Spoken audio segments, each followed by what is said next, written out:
Assalamu alaikum.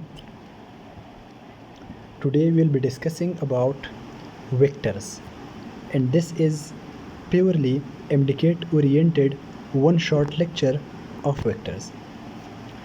In this chapter we will be mainly focusing on the PMDC curriculum topics. The topics which are included in this chapter are addition of vectors, addition and product of vector. Product. So we will be mainly focusing on these two topics. असल में अगर हम देखें तो physical quantities हमारे पास दो किस्म की है, एक है स्केलर और एक है वेक्टर. स्केलर एंड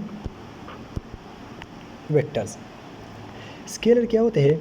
वो क्वांटिटीज़ जिनको हम मैग्नीट्यूड से कम्प्लीटली स्पेसिफाई कर सकते हैं और ये आम मैथमेटिक्स से ऐड हो सकते हैं. फॉर एग्ज़ाम्पल मैं आपको कहूँ कि मेरे पास 3 kg शुगर है और मैंने एक बोरी में 2 kg और डाला तो ये कितना बना? सो दिस इज़ 5. ये हमारे पास सिंपल स्केलर्स है. अब वेक्टर्स क्या है? वेक्टर हमारे पास वो क्वांटिटीज़ है जो मैग्नीट्यूड और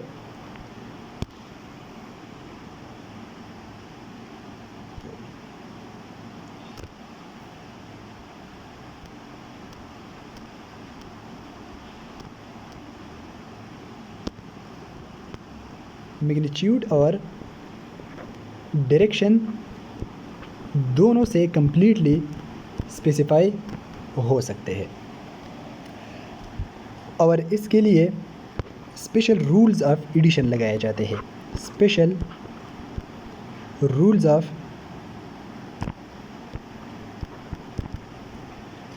एडिशन. कैसे rules? Triangular law of addition, parallelogram law of addition वगैरह वगैरह. अगर मैं आपको कहूँ कि हमारे पास 2 वेक्टर्स है, एक वेक्टर है 2 न्यूटन 2 और दूसरा है 3 न्यूटन, तो इससे क्या आ सकता है? तो अगर आप स्केलर की एडिशन या मल्टीप्लिकेशन रूल्स लगा रहे हो तो क्या निकलेगा? इससे निकल के आ जाएगा 5. तो आप कह सकते हैं कि सिर्फ 5 निकल सकता है, लेकिन वेक्टर में इससे 2 + 3 से 1 और 5 के बीच में कुछ भी आंसर आ सकता है. क्यों? क्योंकि the addition is dependent on the angle between 2 vectors. तो वेक्टर हमारे पास क्या है? वो क्वांटिटीज़ जो मैग्नीट्यूड, डायरेक्शन और स्पेशल लॉज फॉर एडिशन इसके लिए लगाए जाते हैं. ये हमारे पास है वेक्टर्स. अब वेक्टर जो है इसको हम रिप्रेजेंट कैसे करते हैं? रिप्रेजेंटेशन. तो रिप्रेजेंटेशन में हमारे पास वेक्टर्स को हम रिप्रेजेंट करते हैं विद एन एरो. तो एरो का जो ये टेल होता है, this shows the magnitude of vector, और ये जो हमारे पास इसका हेड है, it shows the direction of vector. तो ये हमारे पास क्या है? This is the representation of vector, diagrammatic representation. और आपसे कोई कहे कि सिम्बॉलिकली कैसे, तो अगर कोई भी वेक्टर क्वांटिटी है उसके ऊपर अगर हम एरो लगाएंगे, so it denotes that the vector is that the quantity is a vector. For example ये फोर्स हो गया, डिस्प्लेसमेंट, वेलोसिटी, एक्सेलरेशन, टॉर्क वगैरह. ये हमारे पास क्या है? ये हमारे पास है वेक्टर क्वांटिटीज़. अब इसको हम लोग रिजोल्यूशन को हम बाद में पढ़ेंगे. इसको हम लोग कार्टेशियन कोऑर्डिनेट सिस्टम में भी रिप्रेजेंट कर सकते हैं. कार्टेशियन कोऑर्डिनेट सिस्टम होता क्या है? This is the combination of 3 mutually perpendicular lines, जिसमें एक्स एक्सेस होता है, वाई एक्सेस होता है और एक होता है जेड एक्सेस. तो ये हमारे पास 3 म्यूचुअल लाइंस है, 1, 2 एंड 3, और एक कॉमन पॉइंट से ही पास करते हैं जिसको हम कहते हैं ओरिजिन. तो ये क्या है? This is Cartesian coordinate system. Cartesian coordinate system में इसको हम कैसे रिप्रेजेंट करते हैं? इसको हम ऐसे रिप्रेजेंट करते हैं. ये हमारे पास है एक प्लेन. तो ये फॉर एग्जांपल एक वेक्टर है. ये वेक्टर पॉजिटिव एक्स एक्स के साथ जो एंगल बनाता है इसको हम कहते हैं theta. This theta represents the direction of this vector. और ये क्या है? This is a magnitude of vector. इसमें हम प्रॉपर स्केलिंग करते हैं लेकिन वो क्या है, वो हमारे सिलेबस में इंक्लूडेड नहीं है, और जो हमारे इंटरेस्ट के टॉपिक है वो हम पढ़ेंगे डिटेल से। ओके, तो ये है रिप्रेजेंटेशन ऑफ वेक्टर्स। अब अगर हम टाइप्स की बात करें, वेक्टर की टाइप्स, तो टाइप्स तो बहुत सारे हैं। Equal vectors, linear vectors, collinear vectors, concurrent vector, बहुत सारे हैं। लेकिन जो सिलेबस के साथ डायरेक्टली या इनडायरेक्टली रिलेटेड है वही हम पढ़ेंगे। तो इसमें जो पहला है यूनिट वेक्टर। यूनिट वेक्टर, देखिए हमने बात की कि एक वेक्टर फॉर एग्जांपल जो है वेक्टर, वेक्टर के साथ एक होता है मैग्नीट्यूड। मैग्नीट्यूड इसको हम ऐसे पैरेलल लाइंस में एनक्लोज करते हैं, ये है वेक्टर। तो इसका एक मैग्नीट्यूड होगा और एक होगा डायरेक्शन। फॉर एग्जांपल मैं फोर्स लिखता हूँ, ये है फोर्स, इसका जो मैग्नीट्यूड है फॉर एग्जांपल 10 न्यूटन। तो 10 न्यूटन क्या हो गया, ये इसका मैग्नीट्यूड है। और ये फॉर एग्जांपल ईस्ट की डायरेक्शन में लग रहा है, तो इस ईस्ट को हम कहते हैं this is the direction of this vector. तो डायरेक्शन तो बहुत बड़ा भी हो सकता है। फॉर एग्जांपल मैं कहूँ कि एक वेक्टर जा रहा है नॉर्थ ऑफ ईस्ट या east of north, north of west etc। तो बहुत लंबे लंबे स्टेटमेंट यहाँ पर लिखने पड़ेंगे। तो इस से पेज भी ज़ाया हो सकता है और हमारा टाइम भी ज़ाया हो सकता है। तो इसकी वजह से हमने क्या किया, हमने एक वेक्टर इंट्रोड्यूस किया। कौन सा vector, unit vector. Unit vector क्या है, देखिए ये हमारे पास एक ऐसा वेक्टर है जो सिर्फ डायरेक्शन को स्पेसिफाई करता है। क्या करता है, specifies the direction only, and इसका जो मैग्नीट्यूड है वो होता है 1। अब इस ईस्ट को अगर हम देखें तो ये एक डायरेक्शन है ना, तो इसके साथ अगर मैं एक 1 लिख लूँ तो कोई फ़र्क तो नहीं पड़ना है, इसके साथ मल्टीप्लिकेशन में इससे फिर भी 10 आएगा। तो अब ईस्ट जो है ये ऐसा होता है, ये फॉर एग्जांपल नॉर्थ है, ये है ईस्ट, ये है वेस्ट, और ये फॉर एग्जांपल है साउथ। तो ये है एक्स एक्सिस के अलावा।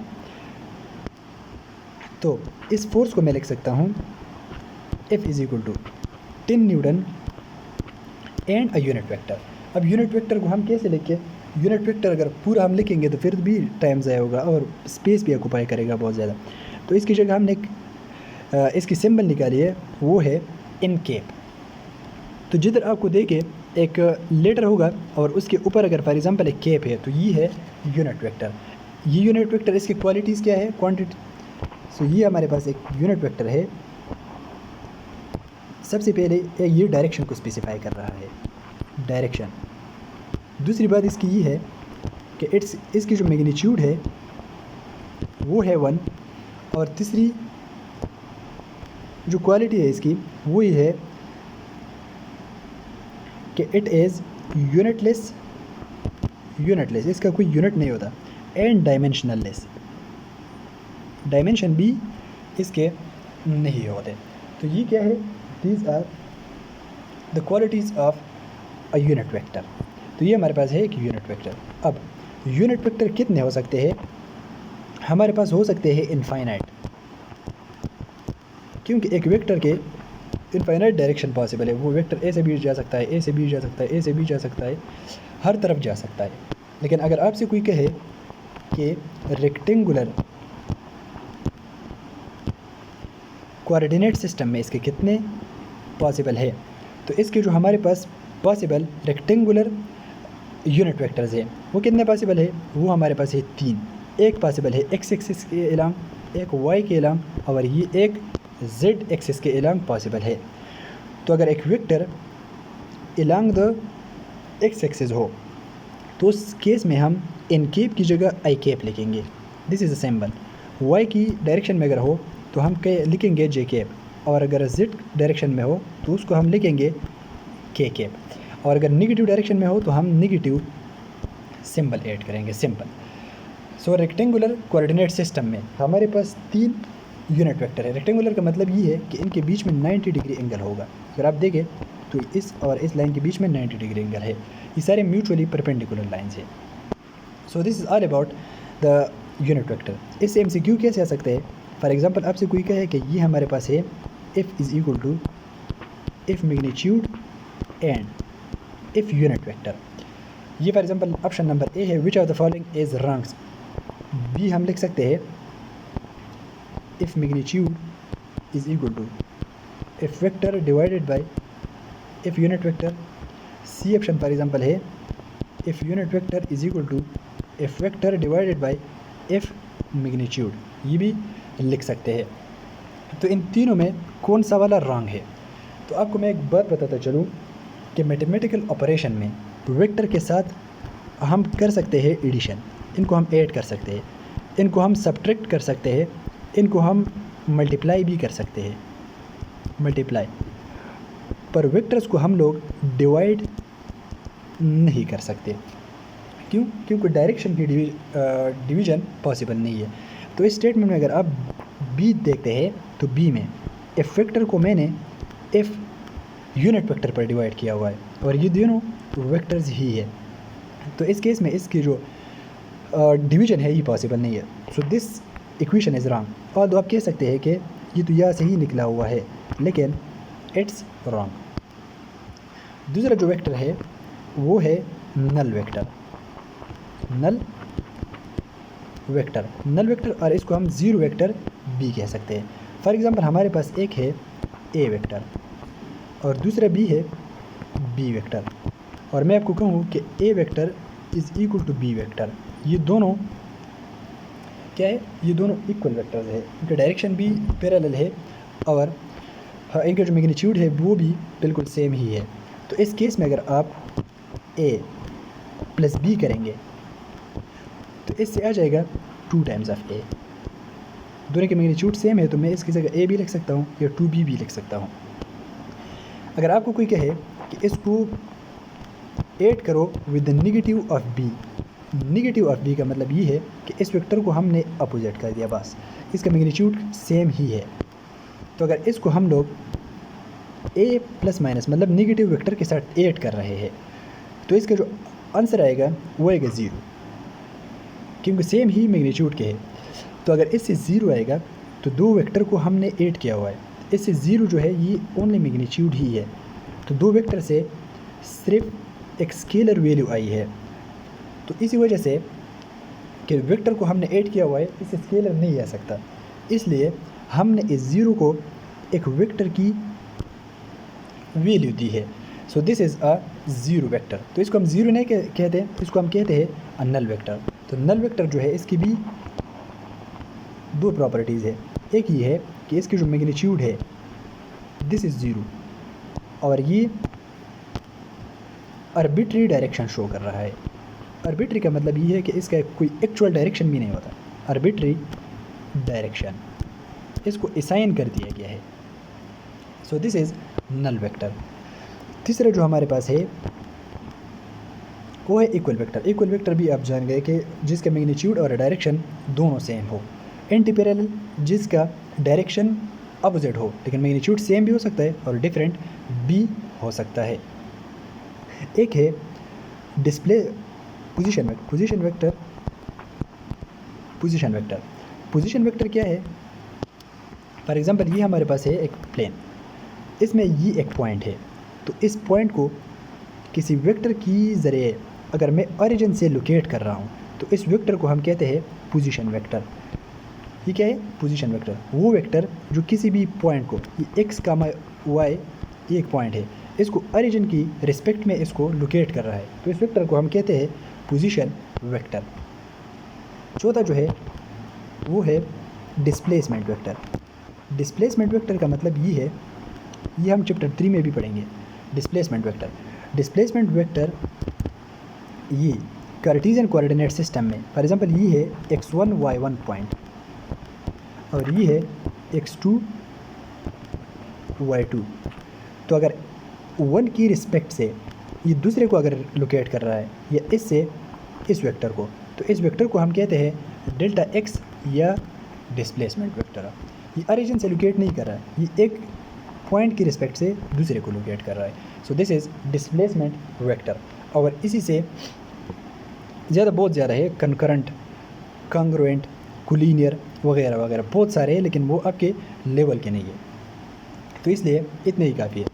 अब इसके बाद हम लोग पढ़ेंगे resolution of vector. Resolution of vectors ये सिलेबस में नहीं है लेकिन इट्स इनडायरेक्टली रिलेटेड, ये आपको काम आएगा। फॉर एग्ज़ाम्पल हमारे पास एक वेक्टर है, ये है एक वेक्टर ए। तो अगर इस ए वेक्टर को मैं स्प्लिट कर रहा हूँ इसके कंपोनेंट्स में, तो इसको हम कहते हैं resolution. The splitting of a vector into its component is called as the resolution of vector. अगर इस जगह से हम इस पर लाइट लगा लें, तो मैं इसकी अगर परपेंडिकुलर लाइन खींच रहा हूँ तो मैं लिख सकता हूँ कि ये वेक्टर और ये वेक्टर, इन दोनों को अगर मैं ऐड करूँ, ये फॉर एग्जांपल है एक्स डायरेक्शन के अलंग तो ए एक्स, और ये है वाई के along, so this is a y. तो मैं अगर कहूँ कि ए एक्स और ए वाई, इनको अगर मैं ऐड करूँ तो इनसे ए आ सकता है ना, by head to tail rule. So A x plus A y is equal to a vector.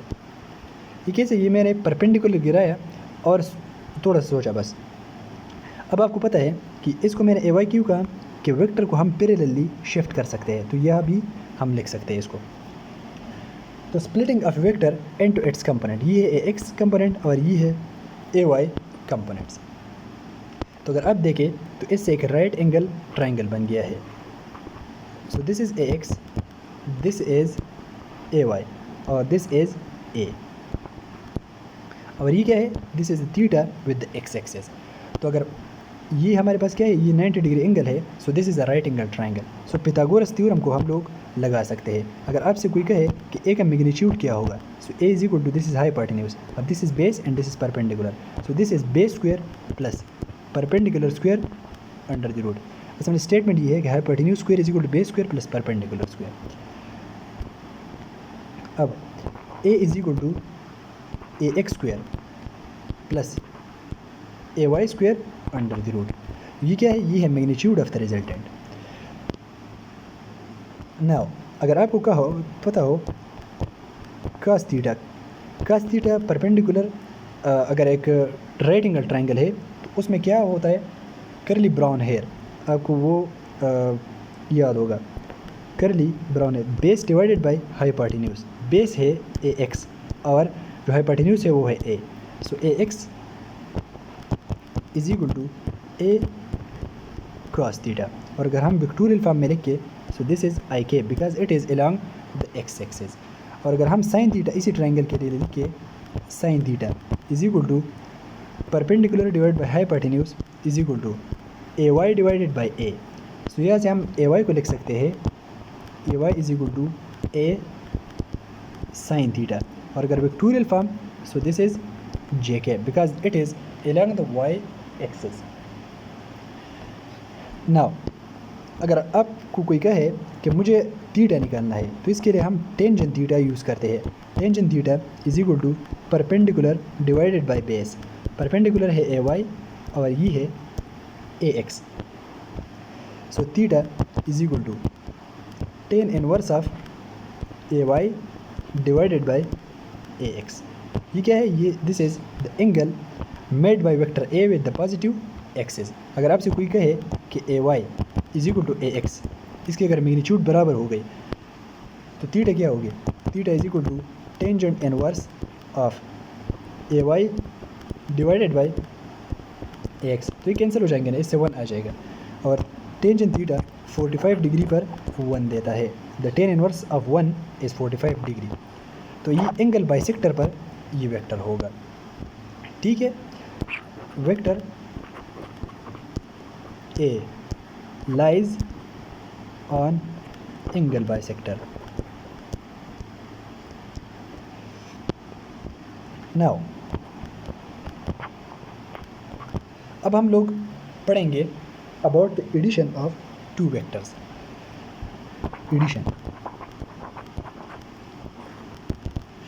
Addition में क्या होता है, एडिशन में हमारे पास है एक ग्राफिकल मेथड है,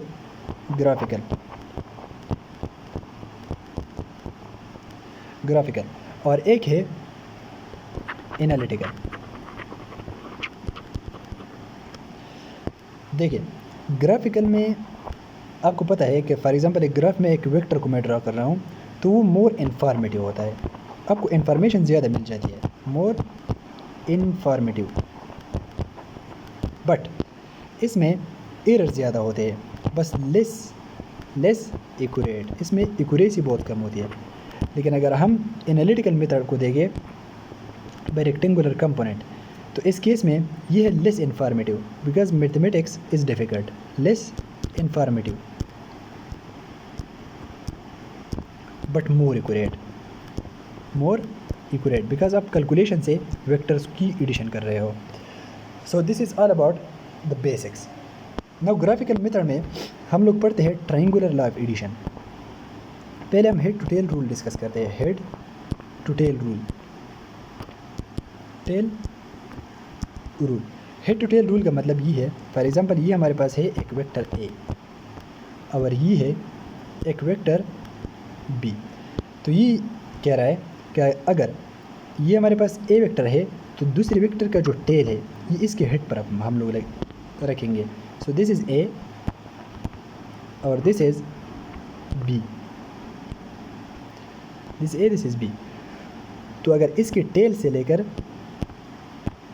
मैं एक लाइन खींचूँ इस डायरेक्शन में, सो this will be the resultant. ये क्या है? ये रिजल्टेंट वेक्टर होगा। तो इस केस में मैं लिख सकता हूँ कि resultant is equal to a vector plus b vector. तो ये क्या है? ये है head to tail rule, simple. अब ट्राइंगुलर लॉ भी यहाँ से ही डिराइव है। ट्राइंगुलर लॉ ये कहती है कि if two vectors, vector a and vector b are represented by two sides of a triangle, ये वेक्टर ए और वेक्टर बी, इनको हमने ट्राइंगल की दो साइड से ही डिनोट कर किया हुआ है इन सेम ऑर्डर। सेम ऑर्डर का मतलब ये है कि ये इसका डायरेक्शन भी आगे है और इसका भी आगे है, मतलब इसका टेल इसके हेड पर लाई कर रहा है। तो नेक्स्ट वेक्टर अगर हम रखेंगे ना तो ये उसका टेल भी इसके हेड पर आएगा। If two vectors are represented by two sides of a triangle, then resultant will be the third side of a triangle drawn in opposite order. Opposite order का मतलब ये है कि थर्ड वेक्टर को होना ए से चाहिए था, लेकिन अगर हमने अपोजिट साइड से ड्रा किया अपोजिट ऑर्डर में, तो इसका मतलब ये है कि this is the resultant one. तो रिजल्टेंट आप कैसे निकाल सकते हो? आप ऐसे निकाल सकते हैं कि रिजल्टेंट का टेल एक वेक्टर की टेल के साथ होगा और इसका जो हेड है वो दूसरे वेक्टर की हेड के साथ होगा। This is a triangular law of addition. If two vectors are represented as two sides of a triangle in third side in same order, third side will be the resultant of this two vectors drawn in opposite order. अब आपको पता है कि vector को हम लोग parallelly shift कर सकते हैं, दिस इज़ परमिसिबल। तो अगर ये वेक्टर ए है, वेक्टर ए, और ये क्या है? This is the vector b. अब इसको अगर मैं पैरेलली शिफ्ट करूं, मतलब इसको मैं पैरेलली शिफ्ट करूँ तो यह आ जाएगा ना, और ए यहाँ पर आ जाएगा। सो दिस इज़ बी और दिस इज़ ए। तो अगर अब देखें तो रिजल्टेंट में सेम ही रहना है। इन दोनों को अगर मैं ऐड कर रहा हूँ तो रिजल्टेंट बी ये पिंक लाइन है, और अगर ए बी इस साइड से ड्रॉ कर रहा हूँ तो इसका भी रिजल्टेंट ये पिंक वेक्टर ही है। तो मैं लिख सकता हूँ कि R vector is equal to A plus B, but R vector is also equal to B plus A. दोनों अगर इक्वल है तो मैं लिख सकता हूँ कि A plus B is equal to B plus A. तो ये क्या है? दिस इज़ द कम्यूटेटिव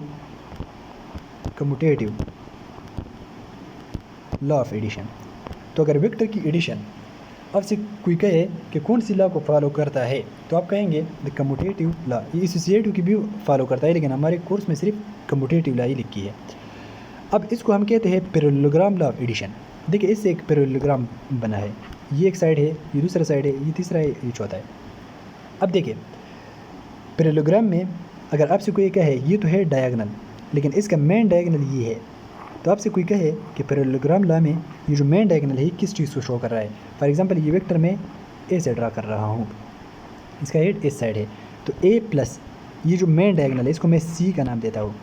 सो मैं लिख सकता हूँ कि ए प्लस सी ये हमें क्या देता है? ये हमें देता है b. So c is equal to B plus, अगर इसको मैं दूसरी साइड शिफ्ट करूँ तो इसको तो ये क्या आ जाएगा माइनस ए। ये क्या है, this is the subtraction of two vector. तो पैरेललोग्राम लॉ का स्टेटमेंट ये है कि अगर दो वेक्टर्स को हम पैरेलली शिफ्ट करें तो इस केस में एक होता है मेन डायगोनल और एक होता है दूसरा डायगोनल। सो मेन डायगोनल ये सब्ट्रैक्शन ऑफ वेक्टर को का रिजल्टेंट है सब्ट्रैक्शन का, और वो जो दूसरा डायगोनल है this is the resultant of addition of two vectors. Main diagonal subtraction को शो करता है और जो दूसरा डायगोनल है वो रिजल्टेंट ऑफ एडिशन को शो कर रहा है। So this is all about the parallelogram law of addition. अब अगर आपके साथ वेक्टर दो से ज़्यादा हो, ये है चौथा, तो इसका जो रिजल्टेंट है ये आएगा। इसको हम कहते हैं पॉलीगॉन लॉ। इसके जो साइड्स है ना वो ज़्यादा है एक से। So this is polygon law of vector addition. ये ना इम्पोर्टेंट नहीं है। अब है एनालिटिकल या addition by rectangular components. Vector की कंपोनेंट्स को हम लोग ऐड करेंगे। देखिए फॉर एग्जांपल हमारे पास एक वेक्टर है ए और दूसरा वेक्टर है बी। तो इस वेक्टर को अगर हम हेड टू टेल जॉइन करें, सो ये रहा a and this is vector b, ठीक है। और ये क्या है, this theta is the angle between this two vectors. आपको मैं बाद में बताऊंगा कि जो थीटा है ये हम दो वेक्टर्स की टेल के बीच में होता है या दोनों के हेड के बीच में होता है। अगर इसको मैं पीछे रेस्ट्रिक्ट करूं तो यहाँ पर जो थीटा बनेगा वो और ये थीटा ये सेम रहेंगे। So angle between two vector is actually between the tails of two vectors. तो इस डायग्राम को अगर मैं थोड़ा सा क्लियर बनाऊँ,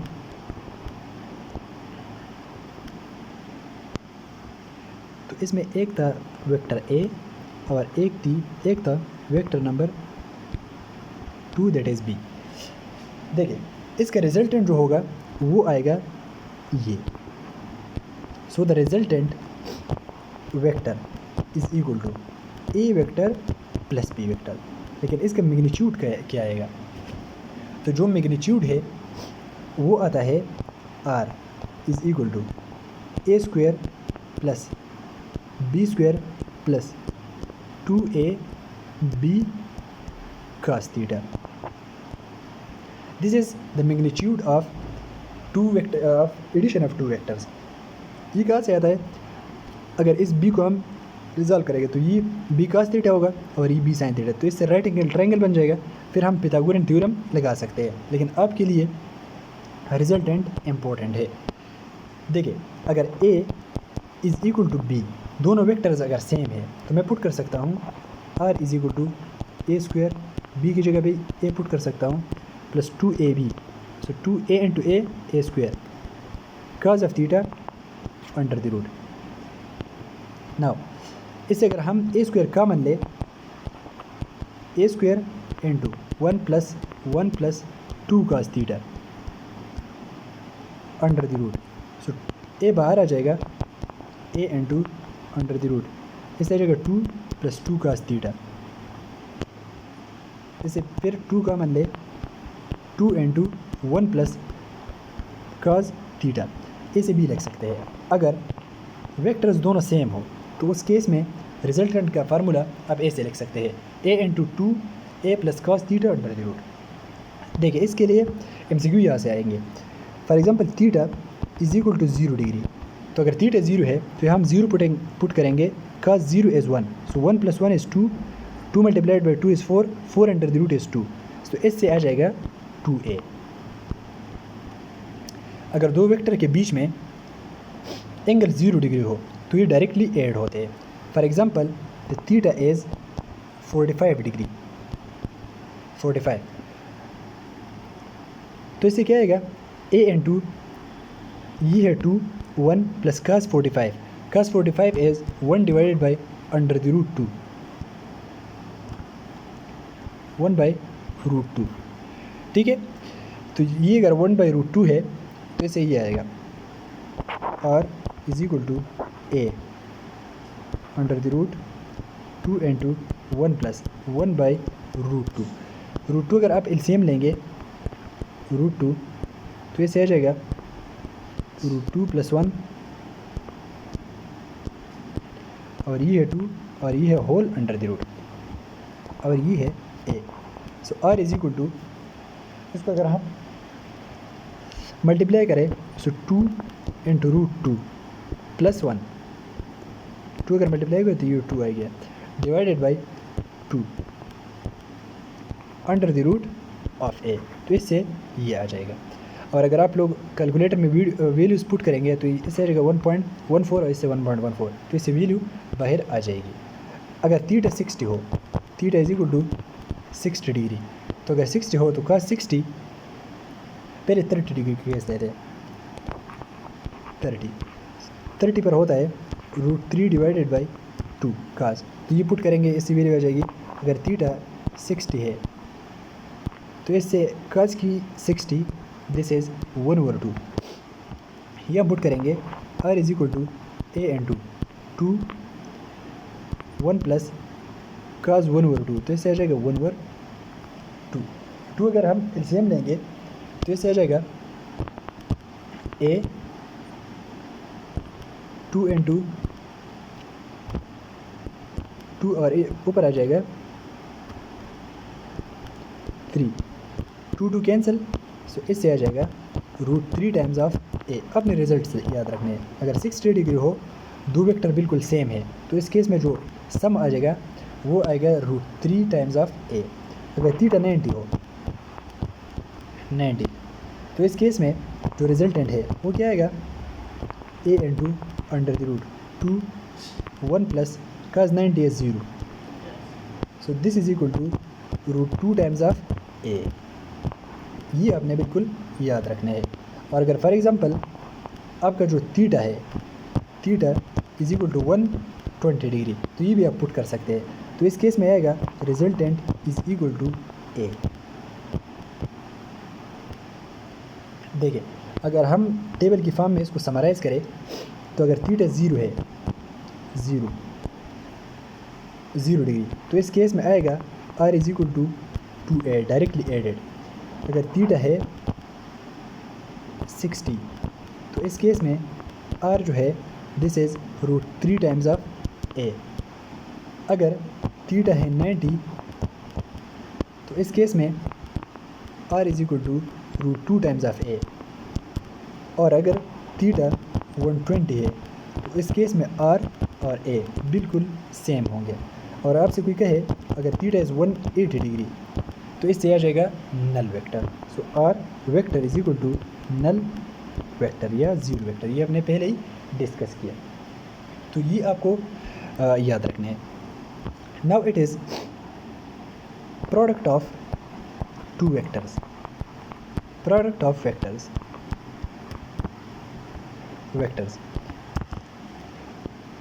प्रोडक्ट ऑफ वेक्टर क्या होता है? अगर एक वेक्टर है, इसको अगर दूसरे के साथ हम मल्टीप्लाई करें तो इससे क्या आएगा, हम यही पढ़ेंगे।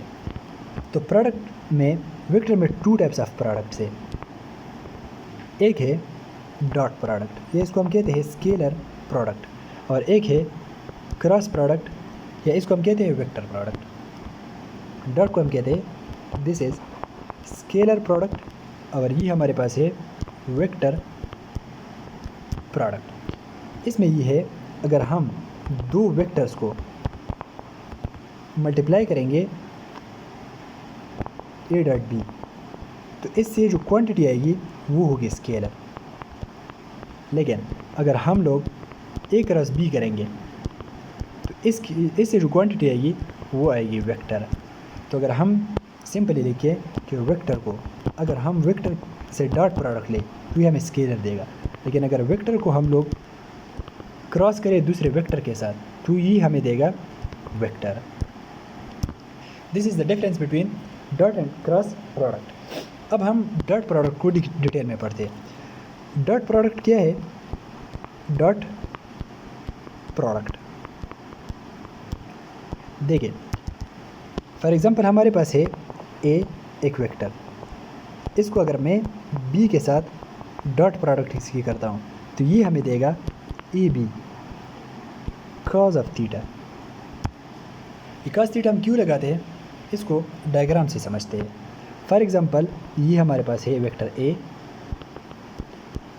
और ये है वेक्टर बी।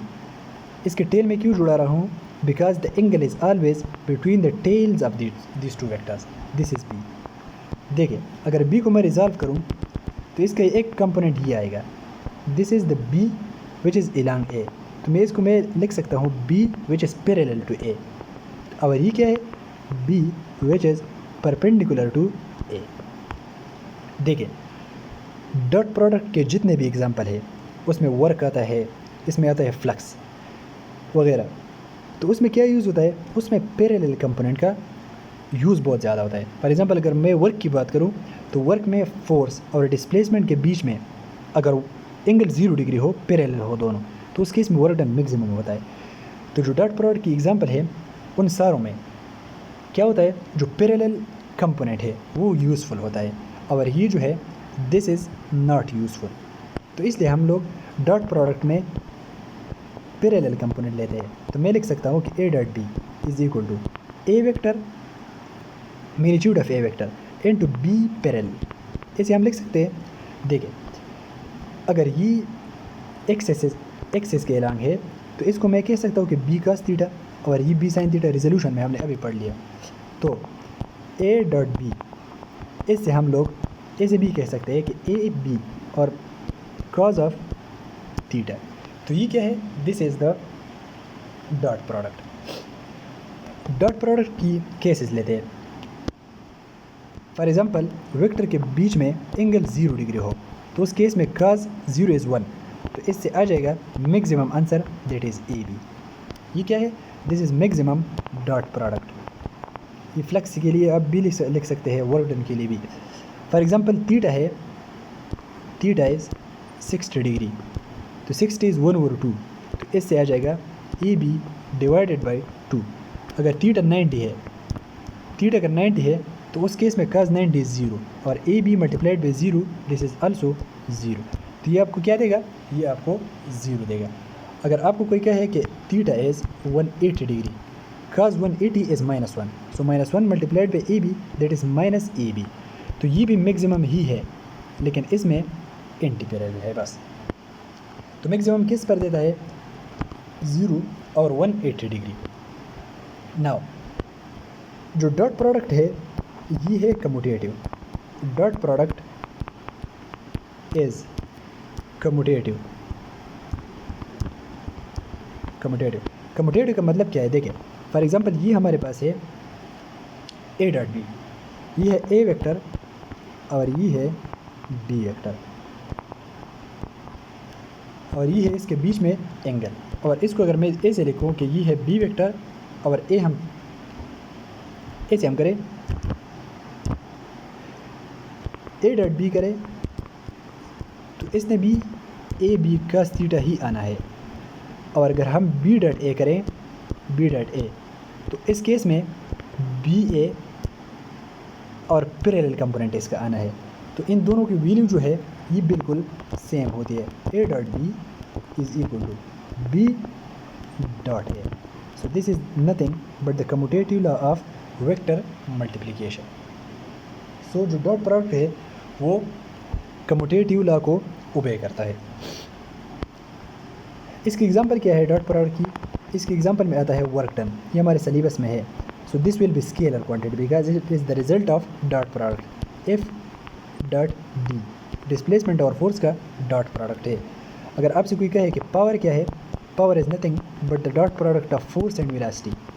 अगर आपसे कोई कहे कि kinetic energy is half m v square और वेलोसिटी एक वेक्टर क्वांटिटी है, so this is also V dot we.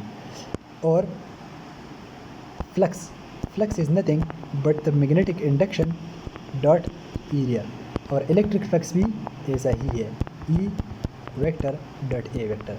तो ये हमारे कोर्स में इसके एग्जाम्पल्स है। नाउ अब हम पढ़ेंगे इसके एप्लीकेशंस, स्केलर प्रोडक्ट कहाँ पर काम आता है। तो इसकी एप्लीकेशन ये है, देखिए अगर आपने एंगल फाइंड करनी हो, एंगल बिटवीन टू वेक्टर्स, तो आपने डॉट प्रोडक्ट सीधा यूज़ करना है, डॉट टू वेक्टर। तो ये हमने कैसे फाइंड करेगा, for example a dot b है, इससे आ जाएगा ए बी कास थीटा, ये एंगल आपने फाइंड करना है। तो theta will be equal to a dot B divided by a B और कास इनवर्स, ये भी इस साइड आ जाएगा। सो ये क्या है, this is the angle between two vectors. Second ये है कि whether the vectors are perpendicular और नॉट, कि वेक्टर परपेंडिकुलर है या नहीं। आपने देख लिया कि अगर वेक्टर्स परपेंडिकुलर हो, ये फॉर एग्जांपल ए है और ये फॉर एग्जांपल बी वेक्टर है, तो इस केस में बी का कोई भी कंपोनेंट वाई के अलॉन्ग नहीं है, बट सारा का सारा वेक्टर ही परपेंडिकुलर है। तो इस केस में कास कंपोनेंट ही नहीं है, तो इस केस में जो डॉट प्रोडक्ट है वो ज़ीरो आएगा। तो आपको अगर कोई कहे कि दो वेक्टर है और वो परपेंडिकुलर है, तो आपने सीधा डॉट प्रोडक्ट ज़ीरो लेना है। Third, component of B along A, of B parallel to A, ये भी हम फाइंड करते हैं। फॉर एग्जांपल मैं आपको कहूँ कि ए, ये थोड़ा सा इंपॉर्टेंट है, A dot B is equal to A into B parallel, ये बी का थीटा भी मैं लिख सकता हूँ। देखिए अगर इस ए को मैं इस साइड शिफ्ट करूँ, सो बी का थीटा या बी पैरेलल सेम ही बात है। This is the A dot B divided by A. अब देखिए ये ए वेक्टर है ना, और this is the magnitude of A. तो वेक्टर को अगर हम इसकी मैग्नीट्यूड पर डिवाइड करते हैं, so this is nothing but the unit vector. तो मैं ऐसे भी लिख सकता हूँ कि A unit vector dot B is actually the component of B which is along A. और अगर आपको कहे कि ए कास थीटा फाइंड करे, तो A cos theta is nothing but the B unit vector dot A vector. So this is all about the dot product. Now dot product अगर हम बाद में कंपेयर करेंगे। The second one is cross product.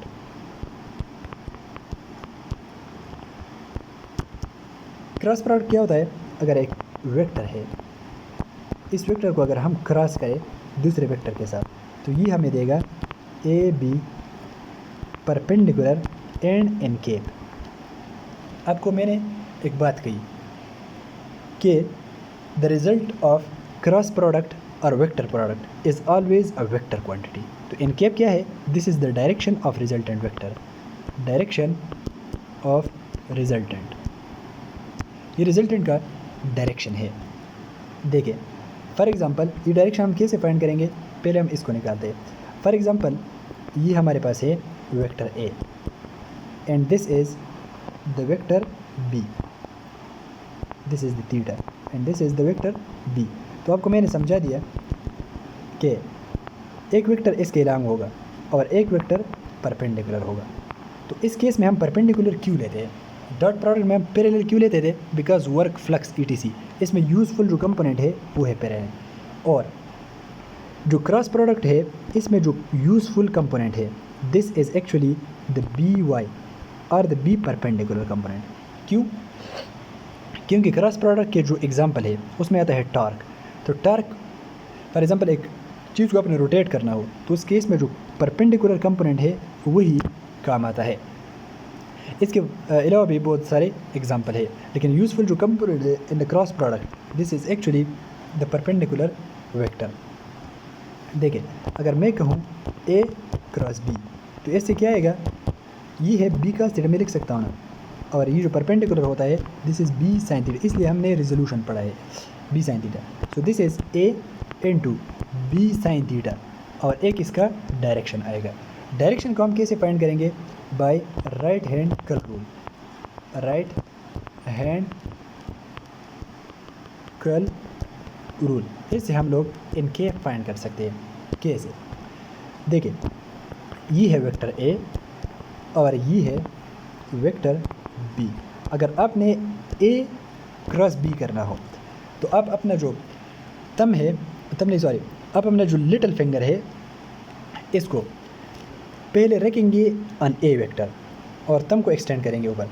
फिर हम इस hand को curl करेंगे towards the be on small angle. Finger को हम इस साइड कर्ल करेंगे, इस साइड नहीं, this is called larger angle. ये वेक्टर हमारा, ये जो एंगल है ये हमारे यूज़ का नहीं है, लेकिन ये जो स्मॉल एंगल है this is of hours use. देखिए हम इस पर पहले हाथ रखेंगे और इसकी तरफ कर्ल करेंगे, तो थंब की जो डायरेक्शन है this is actually the direction of A cross B. तो इस केस में अगर हम देखें तो इस पर अगर हम हैंड रखेंगे और इसकी तरफ रोटेट करेंगे तो जो थंब आएगा this is the out of the board. Out of board का मतलब ये है कि it is along the Z axis, इसको हम कह सकते हैं के। तो इस केस में अगर मैं लिखूँ तो A cross B this is nothing but equal to A B sine theta and K cap. देखिए अब जो ये है के केप क्या है? K cap is perpendicular to this A vector. ये क्या है?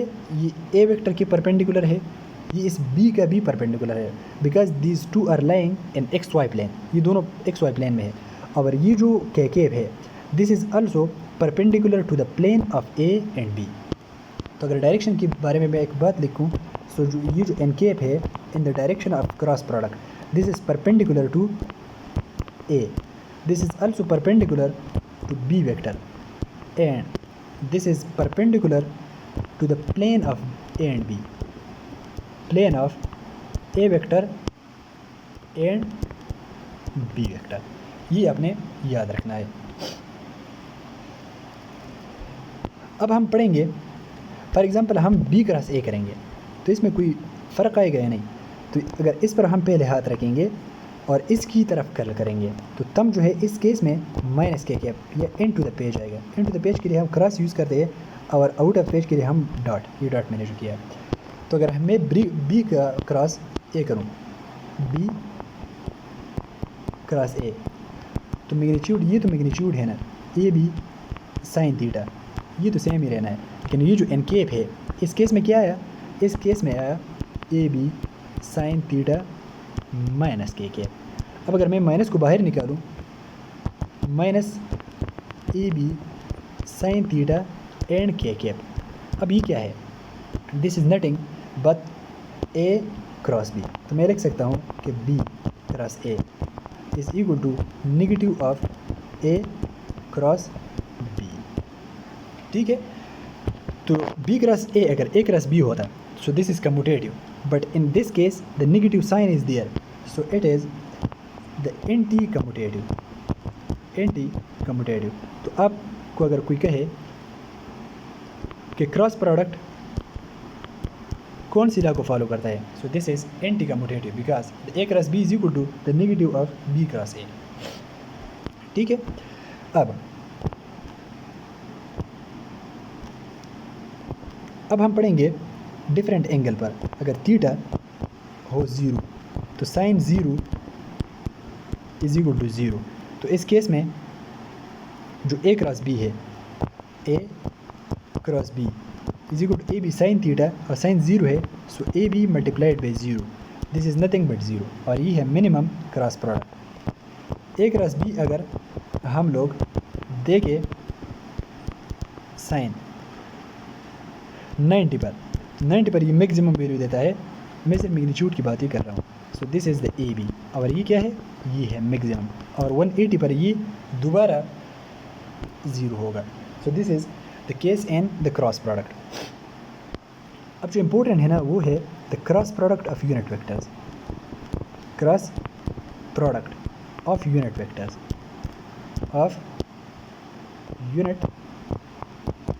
वेक्टर्स देखिए यूनिट वेक्टर जो है ना ये ऑलवेज परपेंडिकुलर होते हैं। ये क्या है? परपेंडिकुलर। ये है आई केप, ये होता है जे केप, और ये अलोंग द जेड जो होता है दिस इज़ के केप। देखिए अगर मैं करूँ ए आई क्रॉस जे, सो ये देगा आई मल्टीप्लाइड बाई जे, ये मैग्नीट्यूड ही है, और ये है साइन, और इन दोनों में ऑलवेज 90 डिग्री एंगल होता है। So this is equal to I J, और ये दोनों वन है ना, लेकिन एक डायरेक्शन आएगा, वो डायरेक्शन इंपॉर्टेंट है। अब देखिए आई पर हम हाथ रखेंगे और टूवर्ड्स द जे हम कल करेंगे, तो आपका जो तम होगा वो होगा out of the board, that is के केप। तो इससे क्या आएगा, इससे आएगा के केप। अगर हम लोग आई क्रॉस जे कर लें तो इससे क्या आएगा, इससे आएगा के केप। अगर हम जे क्रॉस के कर लें तो आना तो वन ही है ना मैग्नीट्यूड ने, और साइन 90 इज़ 1, और आई दोनों आई और के ये दोनों भी वन है। अब देखिए अगर हम जे पर हाथ रखेंगे और टुवर्ड्स द के कल करेंगे, so the thumb will be along the I cap, तो इससे आ जाएगा आई केप। तो वन को मैं रब कर सकता हूँ और इसकी जगह मैं आई केप लिख सकता हूँ, ठीक है। और अगर हम लोग के क्रॉस आई केप कर ले, इससे आ जाएगा जे केप। और हम उल्टे डायरेक्शन में जाएंगे तो फिर हमारे पास रिजल्ट में भी निगेटिव वैल्यूज आएंगे। अब राइट हैंड रूल अगर आपको पता हो ना तो आप लोग निकाल सकते हैं। डॉट प्रोडक्ट की भी हम निकाल सकते हैं। देखिए dot product of unit vectors, dot product of unit vectors. देखिए dot product of unit vector में फॉर एग्जांपल मैं करूँ आई क्रॉस जे, आपको कोई कहे अगर हम आई और आई का क्रॉस प्रोडक्ट कर लें तो इससे क्या आएगा, सो आई और आई दोनों पैरेलल है ना, तो इससे जीरो आएगा, इसका क्रॉस प्रोडक्ट जीरो आएगा, जे क्रॉस जे भी जीरो आएगा, और के क्रॉस के भी ज़ीरो आएगा। लेकिन इस केस में अगर मैं आई डॉट जे करूँ तो इसके बीच में 90 डिग्री एंगल है ना, so I multiplied by J into cos 90 degree, और cos 90 is nothing but zero, तो इससे ज़ीरो आएगा। अगर हम करेंगे आई डॉट के तो इससे के बीच में भी 90 डिग्री एंगल है, ये भी ज़ीरो आएगा। अगर आपको कोई कहे कि के डॉट जे कर रहा हूँ मैं तो इससे भी ज़ीरो आएगा। सो डिफरेंट यूनिट वेक्टर हुआ, अगर हम डॉट प्रोडक्ट करेंगे तो इससे ज़ीरो आएगा बिकॉज दीज आर परपेंडिकुलर। लेकिन अगर हम ये से करें कि आई डॉट आई तो ये दोनों तो पैरेलल है ना, तो इससे आएगा 1, और J dot J is also 1, के डॉट के is also 1। Now applications of cross product, applications of cross product. तो इसके एप्लीकेशन में क्या आते हैं, नंबर फर्स्ट, इससे हम लोग एरिया ऑफ पैरेललोग्राम निकाल सकते हैं, एरिया ऑफ पैरेललोग्राम। देखिए फॉर एग्जांपल ये हमारे पास है वेक्टर ए और ये है वेक्टर बी, तो इसको अगर मैं मल्टीप्लाई करूं तो इसका एक जो एरिया आएगा, इसका जो रिज़ल्ट आएगा वो हमें देगा the area of this parallelogram. तो अगर आपसे कोई कहे कि एरिया किस चीज़ की रिज़ल्ट है, so area is the result of cross product, area is the result of cross product. तो अगर ये क्रॉस प्रोडक्ट की रिज़ल्ट है तो हम कह सकते हैं कि इसका भी डायरेक्शन होगा। तो डायरेक्शन किस डायरेक्शन में होगा, perpendicular to that area, perpendicular to the plane of area, plane of area. देखिए फॉर एग्जांपल हमारे पास ये एक प्लेन है, इसमें अगर ये एरिया है तो इस एरिया का जो यूनिट वेक्टर होगा वो होगा आउट ऑफ द बोर्ड, मैंने डॉट से शो किया हुआ है। अगर फॉर एग्जांपल ऐसा है, अगर इसी प्लेन में है z और y प्लेन में, तो इसका एरिया होगा अलोंग द i, और ऐसे हॉरिजॉन्टल हो तो फिर j कैप के अलोंग इसका एरिया होगा। So area is always perpendicular to the plane of the surface, ठीक है। The second one is application is B perpendicular. जो परपेंडिकुलर कंपोनेंट है ना वो हम निकाल सकते हैं, कैसे, a cross b is equal to A B sine theta, सिर्फ मैग्नीट्यूड को मैं लेके चल रहा हूँ। So the B sine theta is nothing but this is the perpendicular component of B perpendicular to A. So this is the A cross B divided by A. तो इसे भी लिख सकते हैं और A vector divided by A is nothing but the A unit vector. So this is the A unit vector cross B vector. सही है. This is the B perpendicular. और अगर आपसे कोई कहे कि A perpendicular क्या होगा, so A perpendicular will be the same. That is the B unit vector cross A vector. Example of cross product क्या है? एग्जाम्पल्स, इसके एग्जाम्पल में आता है टॉर्क. टाउ से हम डिनोट करते हैं this is a vector quantity and is equal to R cross F, position vector multiplied by force. दूसरा जो हमारे कोर्स में है, this is the theta plane angle is sorry हमारे पास displacement is equal to theta cross R. ये हमारे chapter number 5 rotation motion में पढ़ते हैं. V is equal to omega cross R और alpha A is equal to alpha cross R. ये हमारे फर्स्ट ईयर में है. और अगर सेकंड ईयर में हम देखें तो force on charge particle in magnetic field is nothing but V cross B. The second one is the force on current carrying conductor I into L cross B. ये है. और लोरेंट्स फोर्स अगर आपको पता हो, Lorentz force, this is the addition of electric and magnetic. So this is nothing but QE plus Q into V cross B. इसमें vector addition और vector multiplication दोनों है. अगर चार्ज को हम कांस्टेंट ले तो इसे ये आएगा E plus into V cross B. This is nothing but FL, that is Lorentz force. So this was all about vectors. But अब एक MCQ डिस्कस करते हैं. इसे MCQ आता है कि A dot B is equal to A cross B. इसके magnitudes कब इक्वल होंगे? अगर टेक्निकली देखा जाए ना, A क्रॉस B और A डॉट B कभी इक्वल हो ही नहीं सकते, because A cross B is vector and A dot B is a magnitude. This is a scalar. So ये कब इक्वल हो सकती है? अगर हम थोड़ा सा एक्सटेंड करें, A dot B is nothing but AB cos theta, और इसका मैग्नीट्यूड क्या है? द क्रॉस प्रोडक्ट है AB sin थीटा. तो अगर दो वेक्टर सेम हो, ये शर्त है, तो अगर cos थीटा और sin थीटा की वैल्यू सेम आ गई तो उस केस में हम कह सकते हैं कि AB cos theta is equal to AB sin theta. तो इक्वल कब होते हैं? These are on 45 degree. और 45 डिग्री को हम कह सकते हैं पाई डिवाइडेड बाय 4. 45 डिग्री और पाई बाय 4, इस पर dot product and the cross product are equal. कैसे? अगर आप डिराइव करें तो A B sin cos theta is equal to AB sin theta. ये दोनों कैंसल ना, ये तो सेम ही वेक्टर्स है. तो cos theta is equal to sin theta. ये कब इक्वल होते हैं? ये 45 पर cos को अगर वहाँ पर मैं शिफ्ट करूँ तो sin theta divided by cos theta is equal to 1. और sin theta by cos theta is nothing but tangent theta. Tangent theta 45 पर 1 देता है. So theta is equal to tan inverse of 1, और tan inverse of 1 is 45 degree, और pi divided by 4.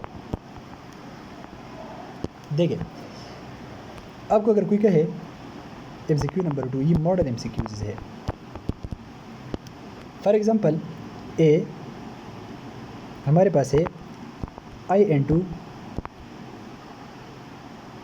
J cross K. इससे क्या आएगा?